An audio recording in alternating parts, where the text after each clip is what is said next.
Assalamualaikum warahmatullahi wabarakatuh. Perkenalkan, nama saya Putri Rahmana dengan NIM 5032400082 dari Fakultas Ekonomi dan Bisnis Islam, jurusan Akuntansi Syariah. Di sini saya menjalankan tugas diberi oleh Bapak Subhan membahas mengenai manajemen bisnis syariah.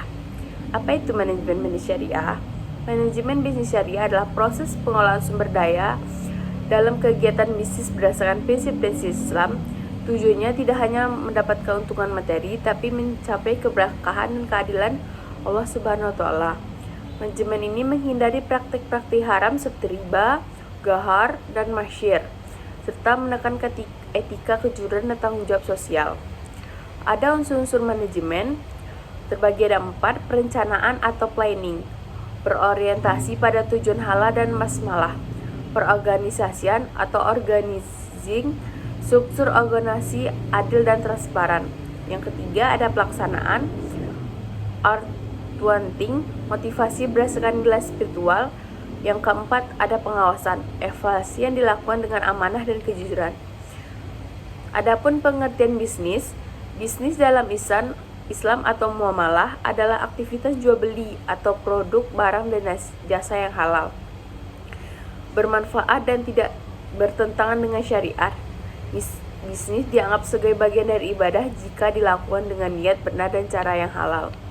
Tujuan bisnis syariah yang pertama yaitu mencari keuntungan dan dengan cara yang halal, menjaga keadilan dan keseimbangan sosial, menunaikan kewajiban ibadah dan muamalah, menyediakan produk jasa dan halal dan bermanfaat, mewujudkan keberkahan dan keridhaan Allah.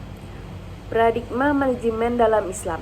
Paradigma manajemen dalam Islam menempatkan Allah sebagai pusat orientasi semua aktivitas, manusia sebagai khalifah atau pengelola yang akan meminta pertanggungjawaban, berdimensi dunia dan akhirat, menggabungkan rasional dan spiritual, memperhatikan aspek moral dan pengambilan keputusan.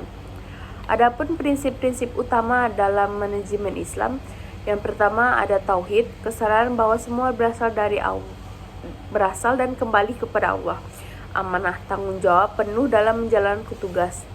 Adil, tidak berbuat zalim, memperlakukan pihak dengan setara. Syura atau musyawarah, mengambil keputusan secara kolektif. Berikutnya adalah ihsan, melakukan pekerjaan dengan sebaik mungkin. Yang keenam ada mauliyah, berdasarkan jawaban pada manusia dan Allah. Adapun prinsip-prinsip manajemen syariah, yang pertama ada bebas dari riba, ghar, dan masyir. Yang pertama. Yang kedua ada transparan dan adil. Yang ketiga ada fokus pada keseimbangan profit dan keberkahan. Yang keempat ada menyantuni dan berdasarkan pihak-pihak yang lemah. Dan yang terakhir ada penyaluran zakat dan dari dana sosial. Adapun akad-akad dalam bisnis syariah, yaitu yang pertama ada mudaharabah, kerjasama antara pemilik modal dan pengelola. Yang kedua ada musyarakah, kerjasama dua pihak dalam kontribusi modal. Yang keempat ada mubarabah, jual beli dengan margi keuntungan yang disepakati. Yang keempat ada ijrah, sewa menyewa atau leasing halal. Yang kelima ada wakalah, melimpahkan kasus dari pihak ke pihak lain. Salam dan isha, pemesan produk awal dengan membayar di muka. Perbedaan manajemen konvensional dan syariah.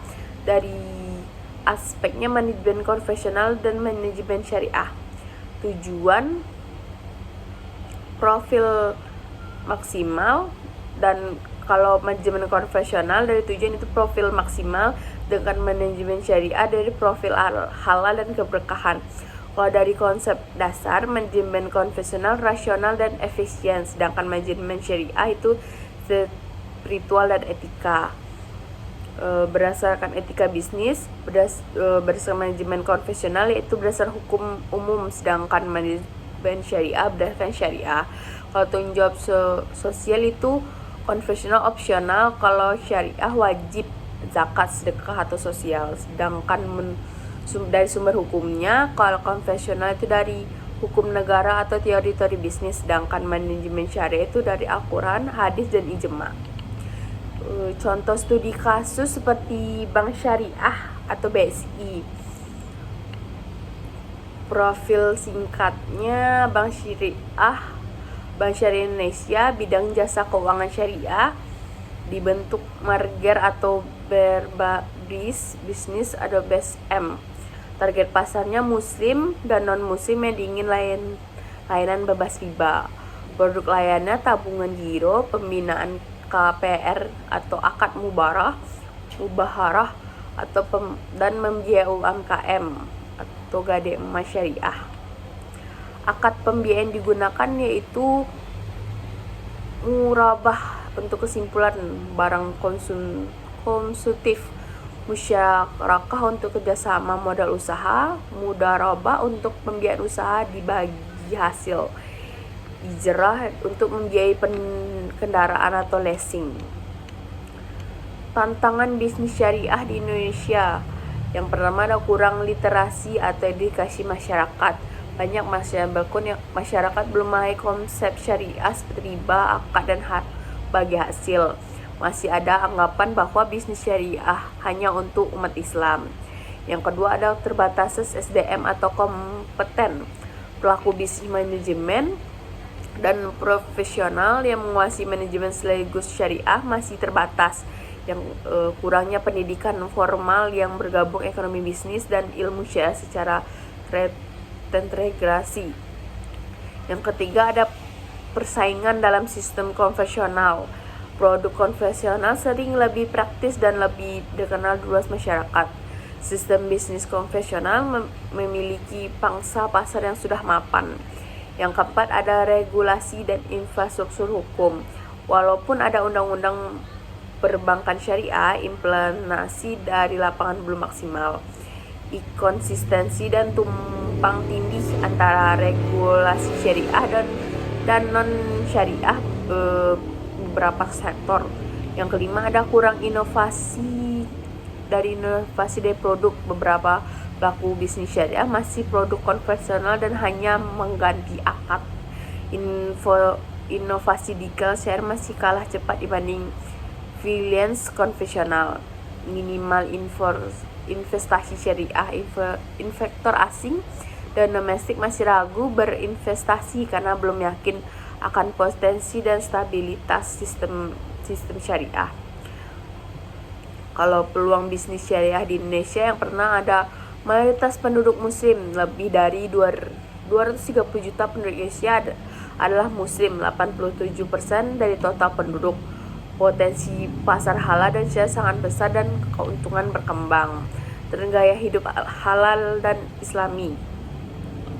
Konsumen masih sadar memiliki produk jasa yang halal, makan, kosmetik, wisata, fashion, dan bahkan investasi. Muncul tren halal, ciptakan ceruk pada pasar yang luas, mendukung permintaan dan orientasi. Pemerintahan mendorong syariah, memberikan konektivitas nasional ekonomi dan keuangan syariah. Yang keempat ada pertumbuhan industri halal global. Yang kelima ada pengembangan teknologi digitalisasi. Dan yang keenam ada potensi UKM syariah. Meskipun bisnis syariah di Indonesia menghadapi tantangan struktural atau edukasi, namun potensinya sangat besar mengingat jumlah penduduk muslim dan dukungan perintah. Dan tren global menunjukkan ekonomi halal peluang membuka luas bagi siapapun yang mampu mengembangkan produk halal, inovasi, edukatif, dan berlandaskan syariah secara menyeluruh.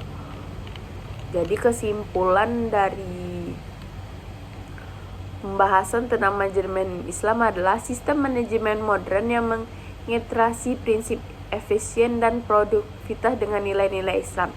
Bisnis tidak hanya didasarkan alasan mencari keuntungan, tetapi juga saran ibadah dan alat pembangunan keadilan sosial dan ekonomi umat. Adapun adapun yang lain, tetapi juga pada etika, etis keadilan, pertanggungjawaban sosial, keuntungan hukum Islam. Jadi sama rata gitu antara konvensional sama manajemen bisnis Islam. Baiklah, sekian yang bisa saya sampaikan tentang pembahasan manajemen bisnis syariah. Saya tutup. Assalamualaikum warahmatullahi wabarakatuh.